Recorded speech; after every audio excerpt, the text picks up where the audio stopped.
It's some 15 minutes after 7. You're welcome to my banner. Very important conversation we're going to be having. Now, last Friday, Muslims in Ghana's or the western region of Ghana staged a demonstration against discrimination in schools. They say some school heads prevent Muslim students from freely exercising their faith and rather force them to worship the Christian way. Well, government has warned that heads of institutions, including schools and workplaces, found to be discriminating against Muslims will be sanctioned. The Christian Council is of the view that the issue should be left with the National Peace Council, religious leaders, and the Ghana Education Service to solve amicably. We're trying to see this morning if we can come to an amicable solution with this, and that's why I am joined by Reverend Dr. Kwabena Opunim-Frimpong, who's the General Secretary of the Christian Council of Ghana, and also Sheikh Shaibu Aremeyao. He's an Islamic scholar and the Greater Accra Regional Manager of Islamic Education Unit of the Ghana Education Service. So good morning to you, gentlemen. Thank you for your time. Good morning, Mama. So clearly something is not right. What is the way forward? I want to ask first of all to you, Reverend Opunim-Frimpong. Yeah, thank you. And let me say good morning to our cherished viewers this morning. We are in a democratic environment at the moment, and so if any individual group of individuals raise a voice that we are not happy, we must listen. And therefore, what happened last week in Western region, Muslim students and friends, members coming out to say something is not right. We believe that we must listen, all of us. However, in hearing what they are saying, for us, we need more consensus building. Already we have structures, Christian, Muslim, traditional leaders, other religious leaders. We've been meeting and we've been discussing issues like this. So for us, maybe we may need a mediator, and that is why we think the National Peace Council must bring all of us together, religious leaders, not only Christian Muslims, but Rastafarians, Hindus, Buddhists. There are other traditional worshippers. The issue, it cuts across. It's not just Christian Muslim. Ghana, we have more than Christianity and Islam, you know. And then Ghana Education Service, because they are the center of the issue. You know, at the end of the day, you implement that decision in academic environment. So they must be there to tell us what is workable and what cannot work, you know. But for us, it should not just be a political decision, you know, government directive, go here, don't go here. Because if we play religious issues like this into the hands of politicians, for us, it will be too complex for us to handle. What are you saying? The statement that was issued by governments, essentially hitting on what the Constitution says, was not a right call to make? I have listened and read what the minister said. For instance, you read, and this is government directive, you know, and it's talking about what Christians should do in mission schools for Muslims to be able to feel comfortable. You know, you do that, and there are so many questions that you have left, even you have not asked. For instance, we also have Islamic schools. So what should be done in Islamic schools for Christians? You know, now the directive did not mention that. Again, we have other people, not only Christian Muslims, Rastafarians, who want to have their hair in their own way. We have even among Christian Adventists, SDA, people who worship on Saturdays. But there have been instances they've been asked to write examination on Saturdays, attend lectures in our universities, and they have complained. And they had to go to court. You know, no government directive. When Adventist students raise a voice on writing examination on Saturdays, you know, so if we are having government directive, then it must be very comprehensive. And therefore, for us, the directive from the Minister of Communication was skewed, you know. And if we go that way, for instance, we just isolate cases. Okay, today if it's Muslim, you address Muslim. If the next day is Hindu, you address Hindu. The next day Buddhist. And we have all of them around. Isn't it perhaps because of the demonstration? Yes, so do we need to wait for tomorrow morning Adventist students to demonstrate, the next morning Christians, the next morning Hindus? If it's government, and that's what government policy is supposed to do, it must address the entirety of the issue. So if religious rights are issue in this country, we must address that issue comprehensively. But you just don't come, Christians do this. You don't tell us what Muslims should do. What about the others? You know, and when you do that, especially next year being election year, we must be very careful. We will plead that politicians at this moment should not come in at all. They must allow us consensus building, religious, and already we have that. Christian Council, we talk. The Office of National Imam, the Ahmadiyya movement, we talk. We've been meeting. Traditional leaders, somebody must facilitate the process, bring all of us together to sit and talk. But again, what we are saying is that the politicians may want to take advantage of such issues. It will not help us at all. It will worsen the situation for us. Sheikh Aremia, is this something that you can handle by yourselves as religious leaders? I think that, let me also add that the directive came in a certain context.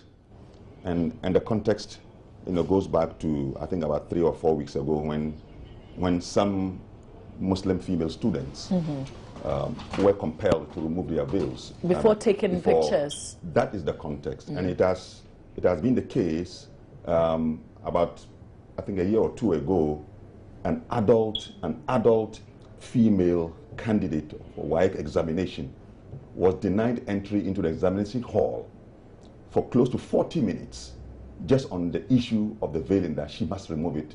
And she saw that as her religious identity and right, and she refused. And that issue had to go to court. You see, so I think that the problem has to do with certain people who occupy official positions and decide that on account of their religious persuasion, they will insist on certain things to do. When we reacted, what the WAEC said was that, no, that is not what they said. You see, so the WAEC now exonerated itself from the action of that particular official. And we said then send a directive back to that subordinate staff in Western region that he is violating your regulations. You see, so that is the context, and it has been so for quite a long time. And I think that the reaction of the people is out of frustration that they have not found solution to a problem that has been there for so much a long time. But remember that this problem is also eating other persons up, except that they have not demonstrated. Exactly. So that's why I'm saying that, you see, it has to do, if it affects you, and you know that this is my right, and somebody's violating your right, and you decide to respond to it, but another person decides that I will not. That is his responsibility, is his case. But we as Muslims, let me also look at the historical context, and that's the fact that after independence we inherited a system that was based on Western Christian values. That is the fact. And it has been part of the mindset of the officialdom for a long time. Now, when I was at the university, for example, I think I was a bit of a troublesome person in my hall. I was disturbing one of my hall tutor, for example, Dr. Belson, if he's alive, probably. Don't say you're a vandal. No, Kwafu Hall. I mean, the best hall. That was in Lagos. What did you do? So you get a gentleman. So, I kept on disturbing him. At the time, we were just requesting for a space to say our prayer as adult university students. Because when the Western or the colonial people built the university, they never thought that one day Muslims would go to the University of Ghana, Legon. So what it is, for every hall of residence, there's a church. So the mindset, the structure in itself has been based on the dominance of one religion over the other. And Islam and Christianity happens to be the dominant, though Christianity quite more dominant than Islam. Yeah, so isn't it, justified that no, there's no justification. As a nation that is built on a certain constitutional value, that gives equal right to everybody. But I'm saying that let's move away from that legacy. Like here, myself and Reverend, I mean, it's possible for us to talk. But if we talk and we realize that it is not happening the way that we should get it, then we must now look for an arbiter. And for us to do so, sometimes you must react in a certain way. Now, when we reacted in that way, look, for the first time, uncharacteristic of me, when they called me and I said, we violently reject, and I repeat it here. But that is in a, I think I heard you on radio. In a certain context. That is when the WAEC quickly came back and said, no, that is not what what we said. So recently, we thought that the best place to take this issue is the Peace Council. And I want to say here that the office of the Chief Imam, I represented the Chief Imam, the Parliamentary Muslim Caucus, the Ahmadiyya, Ahlul Sunnah, we all joined and went to the Peace Council with the issue. That's ahead of the demonstration. Okay. We had gone there, and the Peace Council. So why would your people demonstrate when you were taking this kind of action? I'm sure that they had planned this in ahead of time, and they did not know. In fact, we had sent students to let them know that we are handling the thing at our level, you know. But sometimes I can understand when subordinate bodies think that the superior body is not acting in their interest. Sometimes out of frustration they can decide to, yeah. So I can understand the young men and what they did. And actually, it is from what they did that the government had to come out and react, because government is interested because of the security implications. And I think I can understand the government. But Reverend is also pulling our minds to something that is really, really important. It's not only Christian Muslims. There are other groups or groupings. In fact, that was the position of the Peace Council. The Peace Council, the one who made the submission even is a Muslim. Sheikh Mahmoud Gedel, he said that probably it's not Muslims alone, but that there are other minority groups that are suffering similar violations. So we should broaden the discussion, and that was the position of the Peace Council. Okay. But probably because ours have become so dominant, we have suffered it, we have reacted, we have written, we have made requests. Not now. Former the Deputy Minister of Education, Mr. Kobnachere, for example, I remember very well a directive that he wrote requesting that no Muslim students should be compelled. And you see, let us also look at the levels of the issue. There are adult women who are suffering that violation. So it's not students alone. So that will be, like higher institution or in the workplaces. Exactly, workplaces. I mean, where you can see such violation, taking place. And then let's also emphasize the thing that we are not saying that mission schools should not do such service, but compelling Muslim students to be part of a worship that is Christian. Let's draw the line. Okay, so can we focus Yes. on a typical Islamic school for a while? Right. Yeah. If I were to attend an Islamic school Yes. as a Christian girl, what would you expect me to do? As a Christian girl, one of the things that we will not expect you to do is to enter into the mosque on Friday and say a prayer. Okay. Because by our rule, by the logic of our rule, for you to be to say a prayer, go on Hajj, pay zakat, fast, one of the conditions are you must be a Muslim. So when you are not a Muslim, no Muslim clergy, and I challenge any Muslim clergy who compels any non-Muslim to enter into a mosque and say a prayer. Okay. So they will not do so. But you would expect me to cover my head? Yeah, the covering, you see, covering is a uniform. It's a uniform of school. It's a uniform of school. So we will tell you this is our dressing. Out of school, you remove it. When you are in school, you put it on. But same logic here. Yes. If you were to go to a Christian school, this is our way of dressing. So after school, then you can cover your hair as a Muslim girl, somebody would argue, But for instance. look, I will tell you, there are times when Muslim girls, like, let's even categorize the schools. Mission-based schools, government non-mission schools. And I can't understand why a non-mission public school will compel Muslim students to attend a church service or change their dressing or whatever. This is a public non-mission. But the headmaster happens to be a Christian, for example, and he insists. So let's put this in the right context. Yes. Your issue is with public non-mission schools, No, is that correct? including the mission school, which is now also a public-sponsored school. Okay, so Reverend Opuni Fimpo, how do you feel, because a mission school is a mission school, whether it's government-controlled, the foundation of it is either Presbyterian or is Methodist or one of that. How do you feel? Is this a directive that you're ready to let go? There are real issues, and we will still go for consensus building. Let's sit down and talk. One, like you said, we have levels of schools. We have schools that are pure government schools, beginning to whatever we have reached. Then we have schools that are purely private schools. Government has no hand. Individuals, could be Islam, it could be Christian, but pure private schools. Then we have mission schools that government is bringing public funds to assist. It could be, and those mission schools, we have Islamic schools and we have Christian also. And those faith bodies establish the school purposely to strengthen their faith.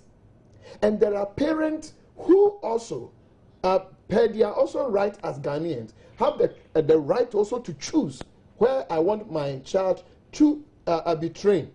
So if I send my child consciously, I send my child to Islamic school, you know, before day one, I should know that I'm sending my girl to an Islamic school, and the implication is that she is going to wear something. Even if she's a Christian, she will dress like a Muslim.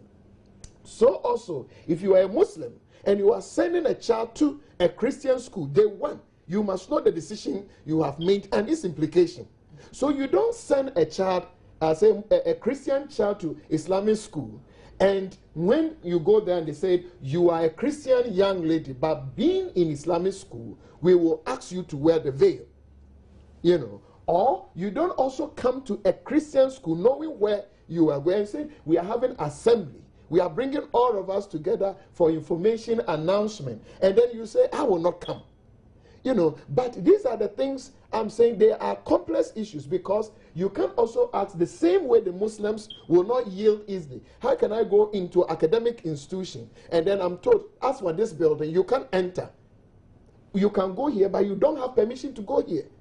I can't study there. If the room is empty, nobody is there, and I need a place to study.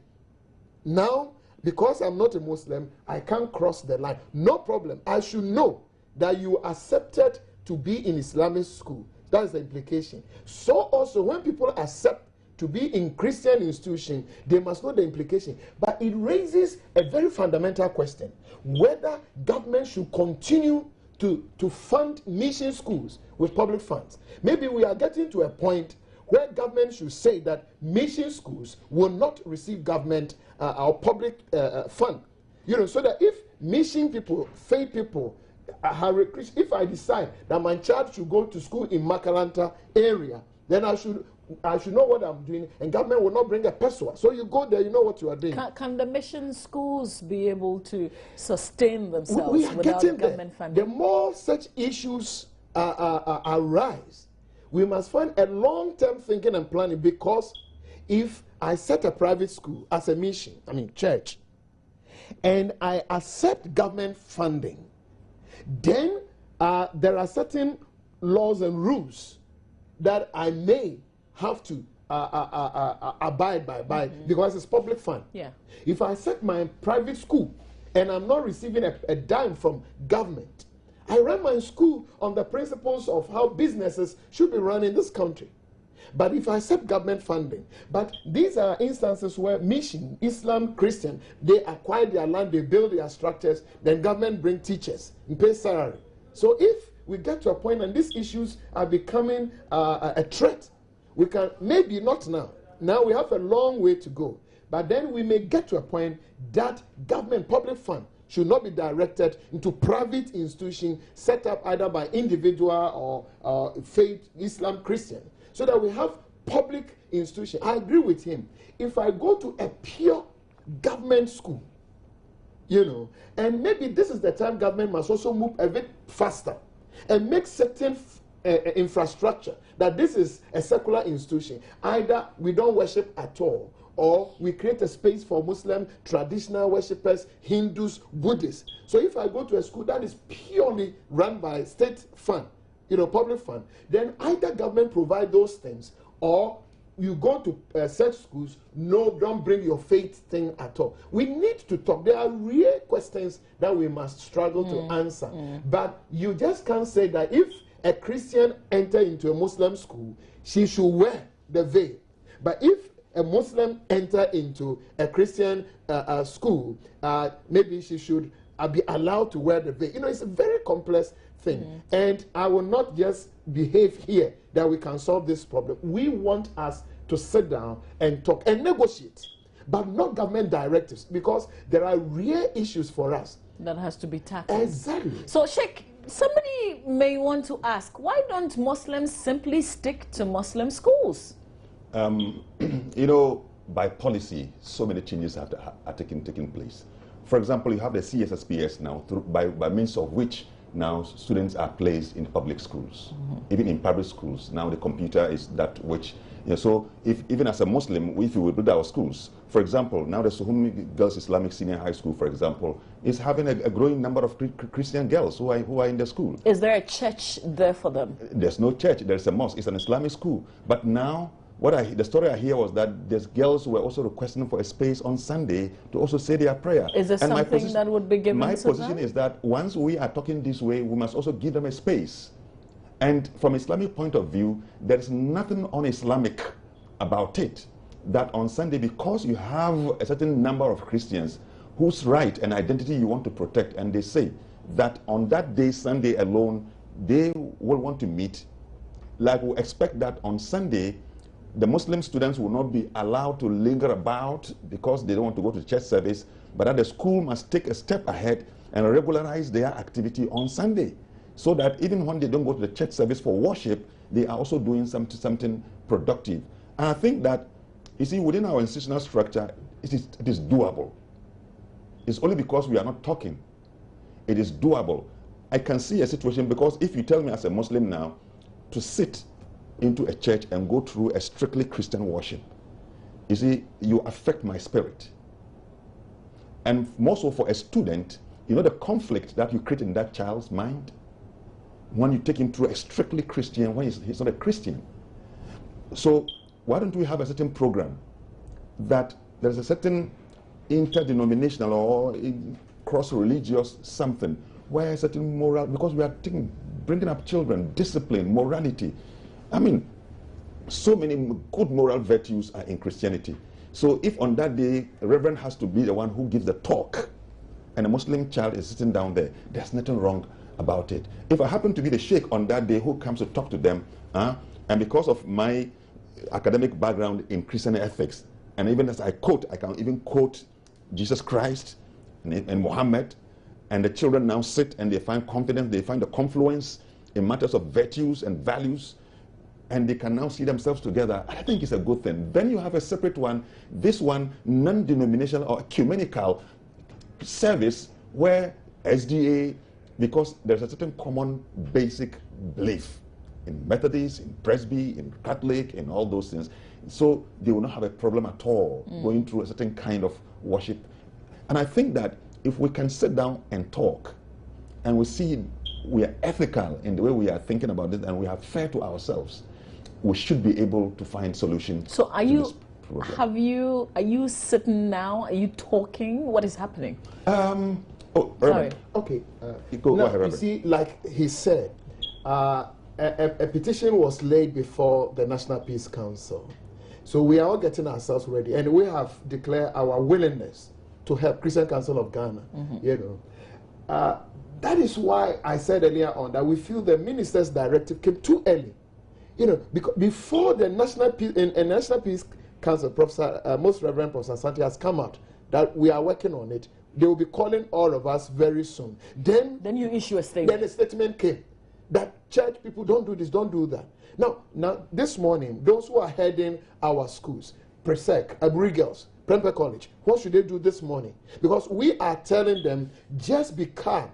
We are coming and we can talk. We were students. We did MPhil program at Legon together. We've been friends. So we can reason together. He is heading Islamic education, Greater Accra. I'm Christian Council. If the two of us must sit down with our various levels of understanding, we should be able to talk and then say, can we negotiate and go back to our own people and educate them that Ghana looks like this. So we must function this way. But now we have a directive. What do we do? Should we comply or do we overlook? That has disturbed the thing. But now, so what would you do? I don't know. But we will go to the National Peace Council because they are inviting us to come and talk. I feel more comfortable asking our people, wait, let's meet our friends. Because we've been meeting. There are committees that we meet. the national chief imams, we Yes. meet, we talk. You know, I will feel more comfortable telling our people that, wait, let's finish, and then we'll bring all of you together, and now we convince ourselves that this is the best way to go. But this is also government directive. And who am I to challenge government directive? That is why when you asked the question, I said, I don't know. That I know what I want, yes. But how do I relate with the power structures? I don't know. But doesn't the Constitution override everything? I mean, so if they're reinforcing what is in the Constitution. And that is why also that when our leaders are giving directives, when we are making laws, we must also be sure we are making good laws. Consensus building.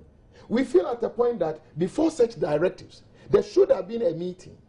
Maybe from the Minister of Education or somebody, bringing all of us together, reach a point with us. Then after that meeting, you know, a statement is issued. Then it will be difficult for any of us to challenge that directive. Now, no consultation. Nobody talked to us. Now, we also have instances. He mentioned Suhum. I know many more schools that petitions are coming to me that I am in Islamic school, but there's no place for us to worship. I'm forced to dress like this. You know, so we have issues. We're also looking for a platform to discuss. The only thing is we have not demonstrated. Exactly. But we don't need to be demonstrating on everything. If National Peace Council has taken the initiative, we want to say our brothers and sisters in Islam, they are very right. They have an issue. We are not challenging the demonstration. We will congratulate them. But we also have issues. Please listen to all of us as a parent and help us, because we must have religious harmony in Ghana. Ghana must evolve something and teach the whole world that we can live together. We've done it before. We can do it again. But politicians must help us. They should not disturb this process towards peace. Okay. We must evolve something and teach others that African, different faith, but we can survive. Sheikh. Yeah, I just want to say that I think we should still contextualize the discussion. The government's response was in certain context. You seem to, you love the fact that the statement was issued by governments. To be very, very honest with you, I like that a statement was made. Why? Because, and I don't want to fault the government also, because as a Muslim, I know how Muslims are viewed in the world today. I'm conscious of our security needs. And I think that government has to show leadership in quickly saying something such that no other unscrupulous Muslim will take advantage, because there are Muslims, extremist Muslims, who are waiting for some of these opportunities to strike. We don't want to give that chance. There's a certain security advantage in this, that in a country that is so peaceful, in a sub-region that is engulfed with some of these, you know, what do you call it, Islamic extremism, and we are all worried about it, and Nigeria is close to us here, and the views are cross-fertilizing. Our young people are there waiting, you know, and so on and so forth, and certain orientation are being given to them. You don't know at what time some of these things will lead to what we don't want to see. So it is good that the idea has come, and government knowing that it is not a new issue. Look, it took the president himself one day on the Eid grounds to make a statement. The reason for which the GES called a meeting at the headquarters, I sat in that meeting. The idea was that GES should not even send a directive, but that it should be dealt with internally. That the schools' headmistresses, who were Christians themselves, should go inside there and then see what they can do. But even when some of the schools are doing the best thing, others are still violating the rights. In fact, we should insist that it is not all the schools that are doing so. We must emphasize that. But that there are schools that have remained recalcitrant and they are still doing it. And it's mainly about the worship.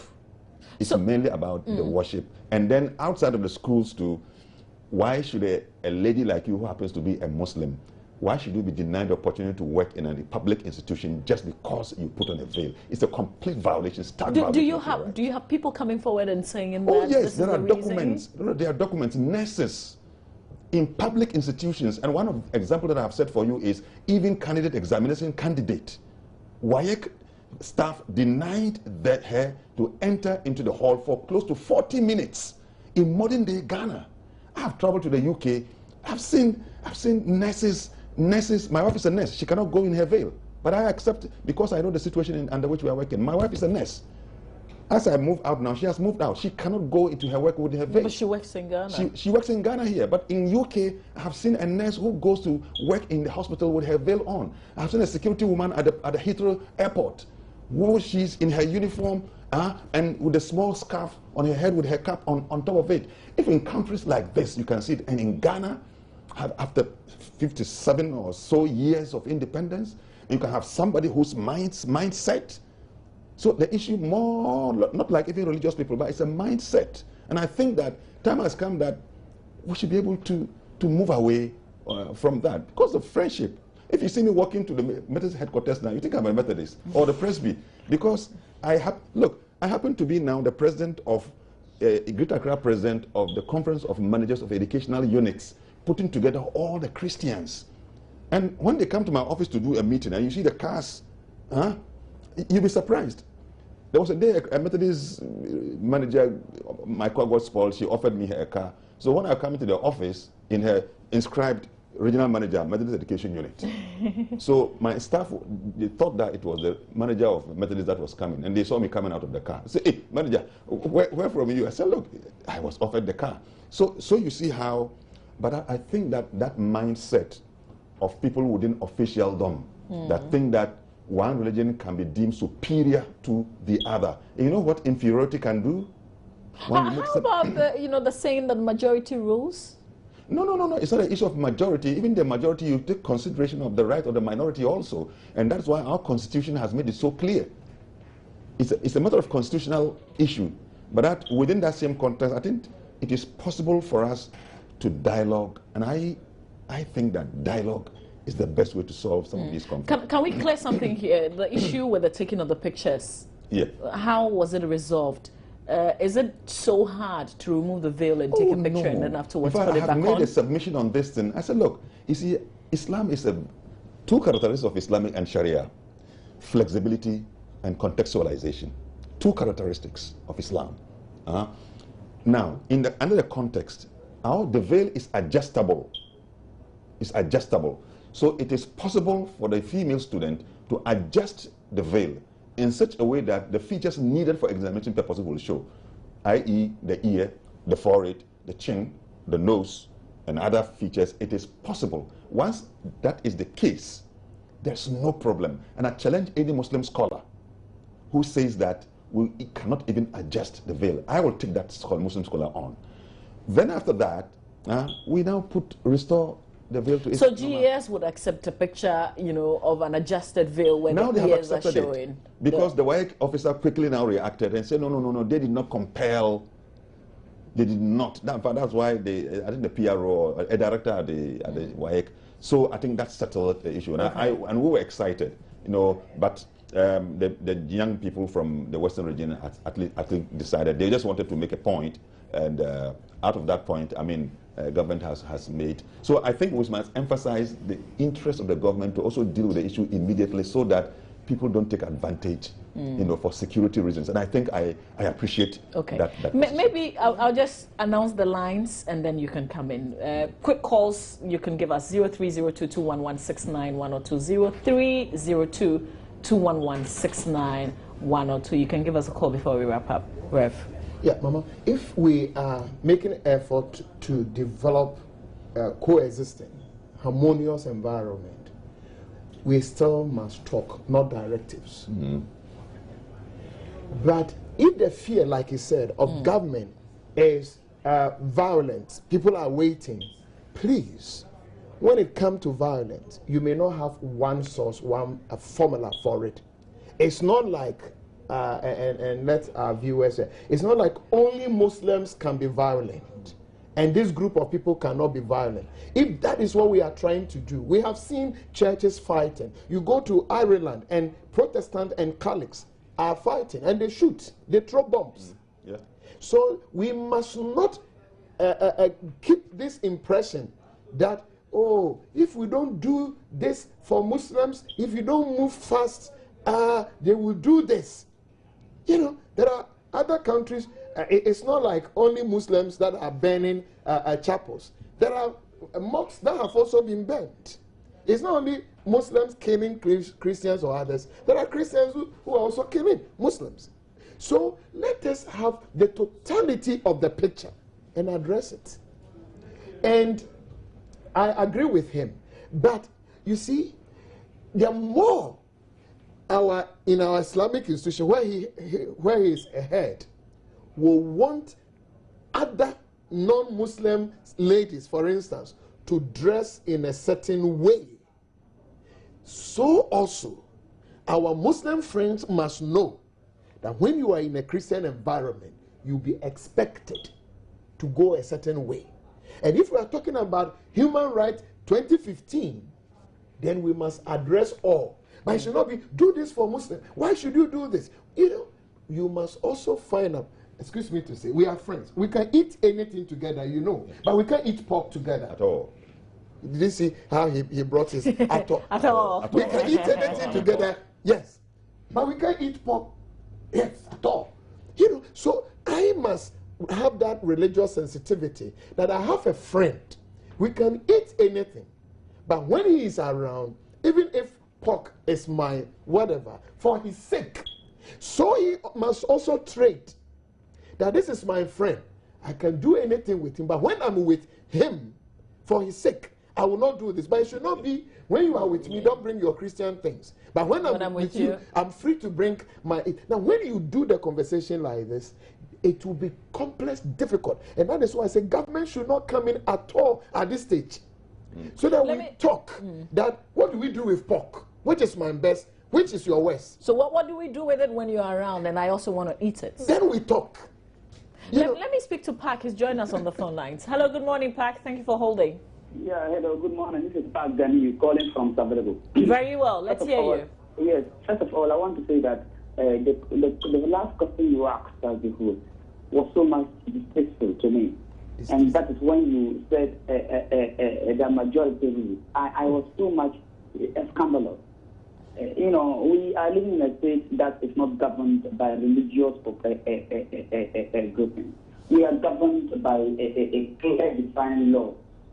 And so as far as the law prohibits religious, I'm not going to say sabotaging, so be it. All right, Yo Park, I hear you. You've made your point, but you should also know that I'm asking questions. But please do it quickly because we're wrapping up in 5 minutes. I'm going to tell you an example. Last week I was in a car from Kumasi, a car down Kumasi, and you saw the pastor out the car crying and chanting and praying in tongues. It is high time we appreciate the fact that at all times. Be on the same line with me. Do you get it? Hello. Hello, Park. Hello. Yes, I mean at all times we should get to understand that we are living in a. Park, I get you. I get your point. I get your point. Thank you very much for calling. And I think that people watching and listening should understand that I'm doing the questioning and I'm asking the hard questions that not you may want to ask, but other people have it on their mind. So I'm representing everybody here. If it is distasteful, I can't apologize. It's a question that's on the mind of somebody, and I've got to ask. So, Sheikh, you wanted to come in with something when Reverend spoke. Yeah. But even before that, I wanted to say that it looks to me as if we've got a long way to go. It's not so simple. Exactly. And you see, now all over the world, interfaith tensions, religious tensions, it's a big issue for the whole world. So we should not trivialize it. It's not as simple as that. But if with maturity, with respect, with some guidelines, we can do something different in this country. Okay. But we don't need to rush. And again, I'll say it how many times, that the politicians should not try any political advantage in this. That seems to be your concern, Sheikh. Mama, you see, in this country, if you make any issue political, objectivity is gone. Especially if you make it NDC, NPP. If you make this Christian Muslim thing NDC, NPP, we are finished. Common sense will even elude us. So we must just stay on focus, talk with our common humanity. Okay, Sheikh. You see, the dimensions, and I think that even as we look at it from a general point of view, we should not also lose the fact of the direct violations that has given rise to this. One, the context is that Muslim young girls were being denied, were being forced to remove their veils. That is the context. And that is a violation of their rights. Okay. That's one. The other issue has to do with the issue of worship. You see, we are not saying Christians don't do, but that school activity, there's a line between school activity and worship. Worship is based on belief. It's on belief. So if you get me now sitting down before a whole bishop on Sunday, and you compel me to sit in that situation, and all that I will hear is what he tells me, you are taking me through, you force me to stand up, you force to give me a hymn book, you force to give me a Bible, I force you to sing. You force me to sing, and all those things. It happened a long time ago, even as a small boy, in P4, when I was in English and Arabic school in secondary, during Christmas carols, we were compelled to enter into the Methodist church. I remember this vividly in my mind. It was a violation of our rights. We're compelled. It's a worship situation. So let's make that one clear. Okay. Can I speak to you, Sif? You see, all other things we can negotiate. For example, if a girl is in a mission school and she will not be allowed to put on a veil, it can be negotiated. That one is one of the peripheral issues that we can be talking about. I think those are the... Let me speak to Yusuf. Yusuf from Tamale, I appreciate that you've been holding. Let's hear you. Thank you, Madam. I just want to thank Sheikh and Reverend. And I see that the program, or what Sheikh and Reverend is talking of, is geared towards the dressing of our young ladies in our schools. And for me, dressing is a certain form of decency as humanity is concerned. So we should encourage our young girls to always dress properly in our schools. Okay. But I also want to insist that we've gone to churches and weddings, we've gone to churches and do weddings, and I think that we've been to mosque and we do weddings. It's a certain form of encouraging interreligious dialogue. So let's continue as a country, but not as a single religious body. Okay. And let's keep talking. We are just asking our leaders to keep talking. They should bring up all their views so that we can move together. Okay. Yeah. All right. So all right, Yusuf. Thank you very much yeah. for sharing, Yusuf. I really, really appreciate it. Thank you very much for your comments. So, when are you sitting? You said you will be sitting, but when? Oh, yes. In fact, the National Peace Council has given the signal. So we are just waiting to know the venue and all that. And they are bringing all of us together.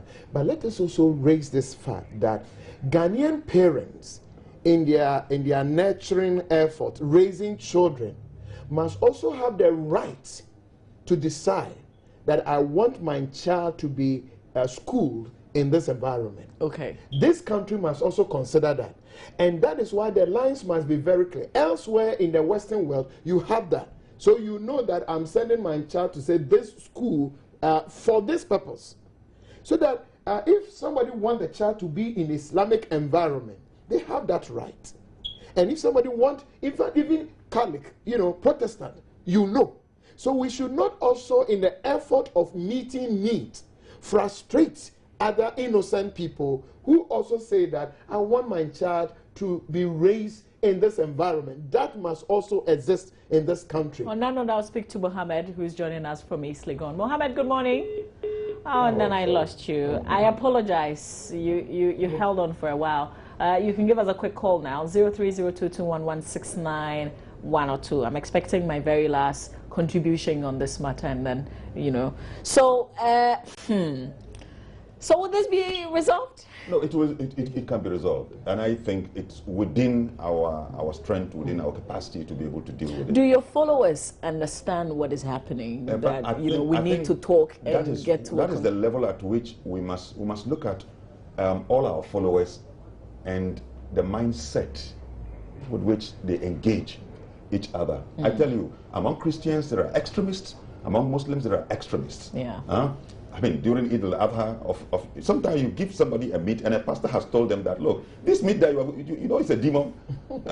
And then you find that the meat will be thrown into the dustbin the next day when you go to see when the meat that you have given. But there's nothing demonic about that. Let me speak to So the extremists are there. Yeah, so they're on each side. Yes, so let's send messages to educate them in the mosque. I will not say in the mosque that, hey, Muslims never be friendly to a Christian. You will never find me saying the Christian pastor should also say the same, that they are our brothers, we can eat together, we can do that. Quote the relevant chapters of the Quran. I have Quranic basis to engage in dialogue with a Christian. I mean, uncountable. All right. Let me speak to Karim, and then I'll come back to you, Michael. So just hang on for me for a while. Karim from Tamale, good morning. Good morning, madam. Yes, sir. Thank you for calling. Let's hear you. Thank you very much. I just want to contribute to your program. Please do. You see, we all went through a schools with Christian values, okay? And somehow we accepted some parts of it, okay? We said Christian prayers, of which we even don't want to do, but we made to do it. So what I'm saying is we are all in Ghana. So for that matter, what we're supposed to do is to accept each other's way of life. Let me practice mine, and let anybody who is a Christian also practice his religion. Okay. But it is not good that we enter or we cross each other in any way. I get your point, Karim. Thank you very much. Hello, Michael. Good morning, Michael. Yeah, good morning. How are you doing? Yeah, I'm very well. Thank you for asking, Michael. Let's hear you.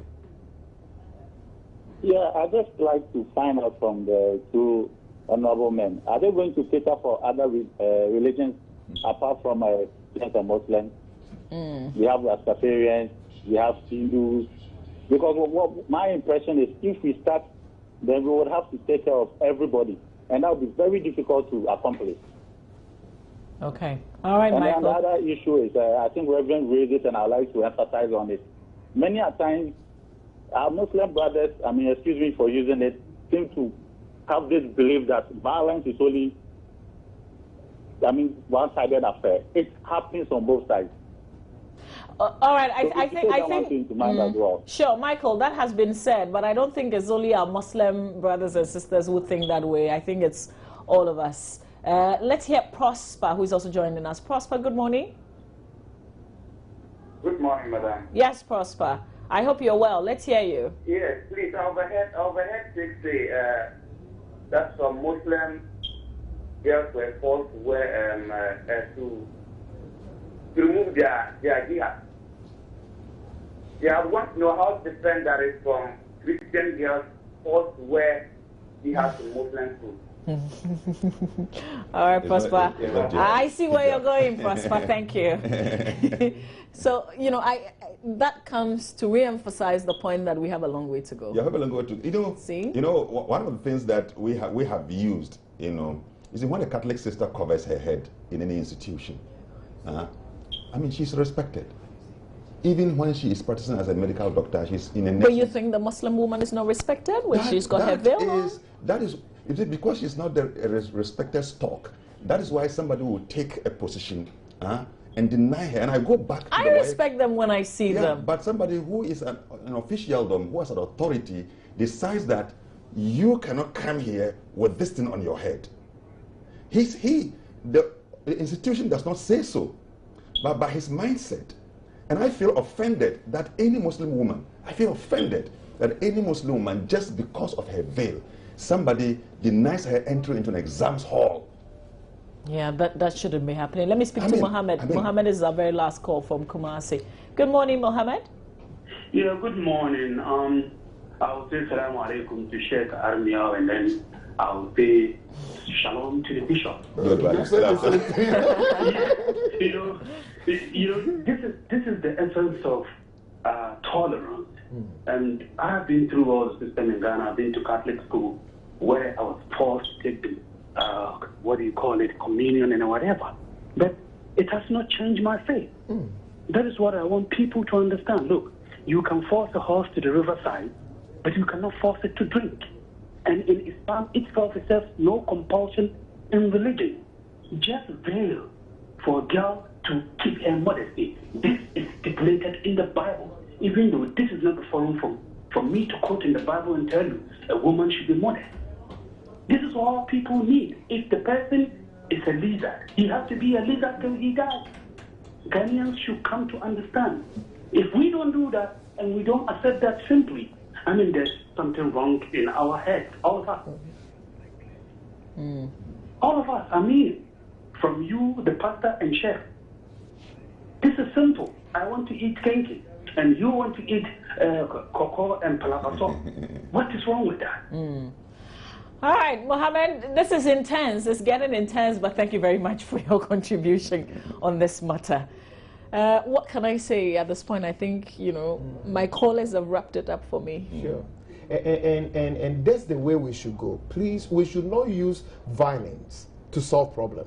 We can solve problem with that non-violent tools available to us. Okay. So we will admonish. You asked a question earlier on. I am here, but the leadership of Christian Council knows the position I'm expressing. It's not my individual views. It's a collective. In that case, if we want to go back to our people, you asked a question whether our followers, yes. If Christian Council is communicating, Anglican bishop knows what I'm talking about. Presbyterian moderator, the presiding bishop, they all know. So it's not difficult for us to run through the structures, top down or down top, that this is our position. So we are getting ourselves ready. But we are ready to talk. We are ready to listen. And also, if we need to change anything. But we also want to make this point very clear that we establish our schools for some purposes. And we want to guard and protect that interest. We have interest. And if what that may mean one day is that government should not direct public funds into mission schools, we need to start a conversation. So be it for you. That's what we you need say. to start, because it may have implications. So I won't say yes. Okay. But then we need to start a process, you know, so that we have a country where people will also have choices. I want to be in a Christian school. I want to be in Islamic school.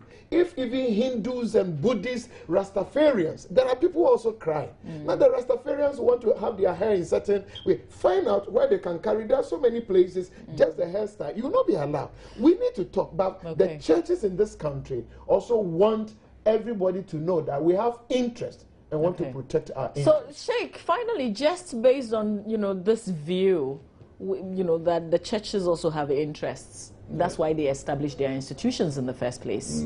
In fact, that is why I said from the beginning that I think it would be unfair for me, even as a Muslim scholar, to deprive the Christian mission schools from upholding the values based on which they have built their schools. It would be very unfair for anybody to think along that line. But the issue has to do is where you compel non-Christian people to go through Christian worship. We're not saying don't worship, no. All other Christian denominations are there, they can be packed in and do it. But even with the issue of the veil, as a Christian girl, you expect me, once I come into your territory, to wear the veil. Look, that one can be negotiated. Look. It can? Look, it can be negotiated. I say that it can because... But is it being negotiated now? No, in some schools. Look, in one of my schools in Amasama area, the director had to see me, you know, because there are parents who are talking about the veiling, and we have to allow that. Okay. But if you come to Glace, at a private Islamic school, the Christian parents, and because of the quality of education there, Christian parents are allowing their children to put on the veil. Theirs is even more serious. It's a long sleeves, the long skirt that comes to the ankle. But I can understand it's a private school. So it's a private school, you knew the terms and conditions. You decided. So that's why I'm saying that, you see, it is possible. Okay. On that particular note, it is possible.